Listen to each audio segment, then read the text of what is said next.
The world of anti-piracy measures is one that many wouldn't consider having a lot of misinformation. It may surprise you to learn that there are many fakes out there that people to this day still pass off as legitimate. So, today, we're going to dive into the world of anti-piracy screens and determine whether or not they're legitimate. For this video, this is something I'm going to encourage a bit of interaction on.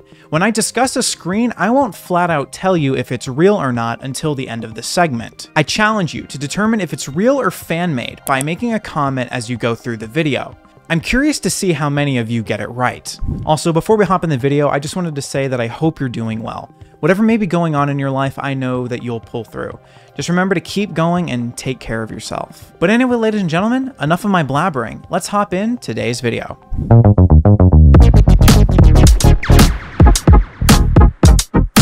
Cuphead is a game that appears to be easy. I mean, just look at it. A game that looks this cute couldn't possibly be that rage-inducing. Dude, I couldn't go. Stupid! Great! Me! I just gotta win! Dude, I don't know what I have to do!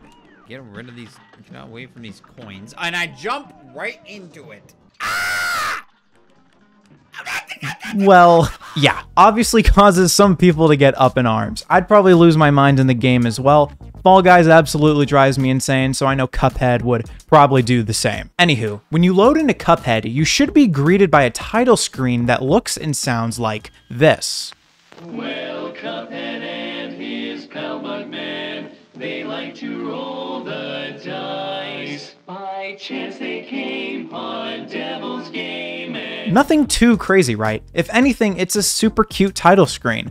Well, there was this rumor going around that the title screen music would change from a super cute song to something that sounds distorted if you were to pirate the game. Have a listen.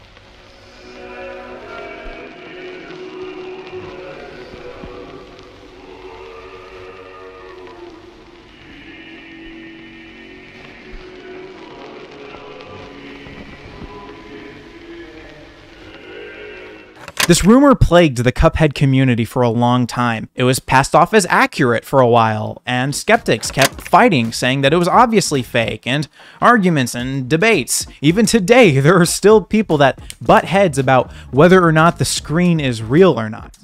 Well, don't worry, because today, I've got the truth, and it is 100% fake. After countless numbers of threads on the Steam forums, many different Reddit posts, and many YouTube videos talking about the scary piracy stuff, all it took was the art director to say that it was BS. A friend of YouTube user TetraBit Gaming messaged one of the directors, and this is the conversation. Is this an entirely fabricated lie? I mean, those people mentioned the weird music that has images of the devil when you run them through a spectrogram software, which can even be found in the official version. But is the jump scare a lie? We have no piracy measures, and none of us have heard of any jump scare. Perhaps someone made a mod? I figured I might as well open up with this one since it was so heavily discussed for a while. Sorry to all the people that have been deceived for the past 5 years or so. I hate that I had to be the one to rip the band-aid off. Sorry. This game is one that I hold very close to my heart. I remember spending countless hours seeing how many combos I could rack up in a fight and how many stealth attacks I could get away with before a guard caught me. Many hours were dumped into this game, I'll admit. When Arkham Asylum was first released on August 25th of 2009, side note, I feel super old now, it initially was only available for PlayStation 3 and Xbox 360. It would be roughly a month later on September 15th of 2009 that a PC version would get released. During this period of a PC game not being out, many pirated versions of it were making the rounds. This pirated version reportedly had many different ways of ensuring the user couldn't enjoy the game. One such example is Batman's Glide. In the standard game, you're supposed to have this glide movement when you leap off of a high place. In the pirated version, you simply just glitch your wings around in the air and stutter to the floor. This becomes extremely troublesome, especially considering that in order to progress in an area, you have to avoid the poisonous gas below, thus needing your gliding ability. So how do you get past that? There are also instances of the grappling icon showing up on various points of the map. Deciding to grapple to these areas would simply lead you into the void. You also couldn't engage in many boss fights. This clip shows Batman opening the door to a boss fight and then, there he goes. Now, is all of this stuff some elaborate fan-made thing, or is it real?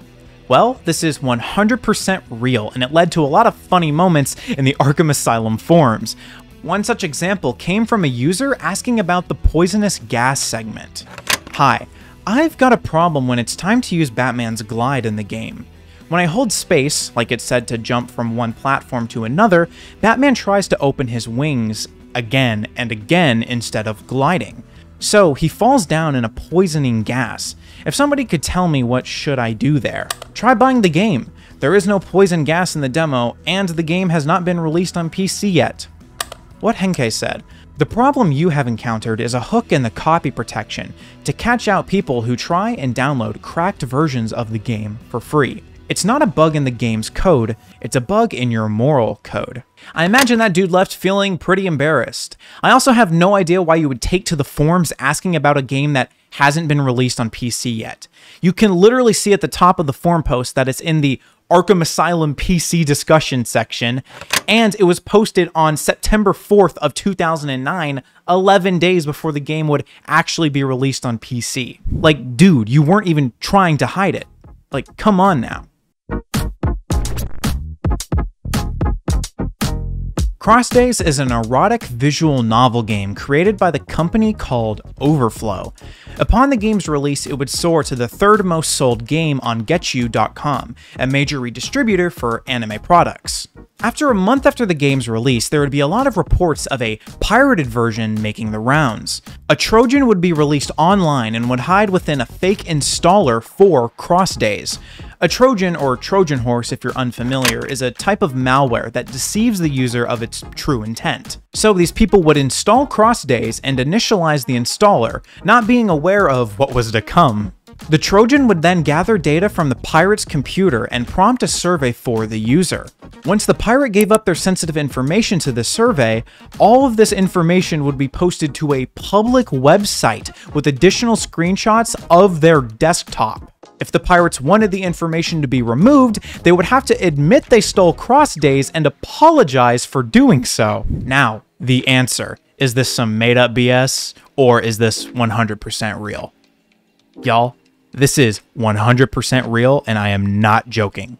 I bet a lot of you are probably thinking, well, how could they possibly get away with getting into someone's computer, uploading those screenshots, and blah, blah, blah. Well, Spamfighter, a software company known for its spam filter, said this on its website in regards to the installer. The website's English was a little broken at times, so I took some liberties with correcting a few lines.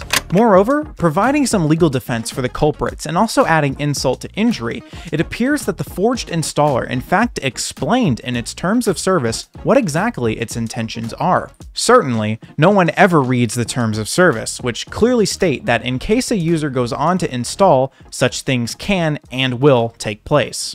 So the people that pirated this quite literally could have avoided it had they read the TOS. Honestly, who reads the TOS? I'm not surprised I didn't read it, but it's still pretty funny to see. It's also more hilarious when you take a look at the website that hosted all of the images of the pirates. Messy toolbars, anime wallpapers, erotic novels, oh my. Imagine being the poor dude that had to roll up to the website, admit you did it, and apologize for doing so. Honestly, doesn't sound too fun. Just Shapes and Beats is an action rhythm game developed by Berserk Studio. In the game, you're this blue square that's trying to dodge a bunch of obstacles that get tossed your way. You know the Sans and Flowey boss fight in Undertale? How you're supposed to dodge a million projectiles coming at you at once? Essentially think of it like that, but on a more rhythmic basis. All of the stuff getting tossed at you is in accordance with the music. The game seems really fun and high energy, but I know I'd probably be awful at it, so shout out to the people that know how to navigate that stuff. Moving on to the anti-piracy measure, when loading into the game would detect if it was running through Steam or not. If it detected that Steam wasn't present, a screen of the game's programmer and designer would appear. The message isn't even that malicious. All the developer asks is that you at least talk about the game through word of mouth so that someone else could actually purchase the game themselves. Assuming they had the means, of course. So, real or fake? This one is absolutely real. The only problem with this, though, is that you'd never be able to see it.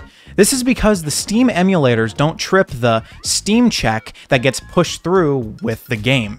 So it's essentially left unused, and the only way to get to it is through hacking the game. Here is what the screen looks like, though. It's rather tongue-in-cheek, and I really like it. Downloading pirated games is stealing! Stealing is against the law! Hey there, Lash here. I just wanted to say that it's okay, I'm not mad. I've played my share of pirated game when I was a kid, so I guess this is karma, right?